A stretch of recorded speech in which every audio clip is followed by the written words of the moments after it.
काही लोक आमच्याशी बोलत पण नाहीत, पण इतरांपाशी चर्चा मात्र आमचीच करतात.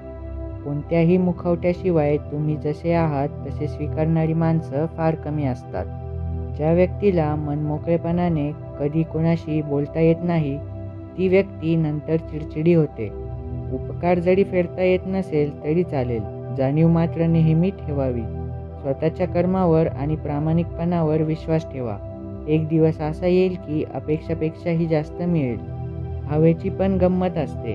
चाकातून गेली तर चाक पळत नाही, डोक्यात गेली तर चांगलं वाईट कळत नाही, आणि जर का ती श्वासोश्वास सोडून गेली तर घरात कोणी ठेवत नाही. वाघ होता आला नाही तरी चालेल, पण कोणाचा पाळीव कुत्रा म्हणून जगायचं नाही. श्रीमंताला गरिबीची भूक आणि गर्विष्ठ माणसाला त्याची चूक कधीच कळत नाही. प्रत्येकाने थोडा तरी बुद्धिबळाचा खेळ शिकला पाहिजे, कारण समोरचा चाली खेळत असतो आणि आपण येड्यासारखं नाती निभवत असतो.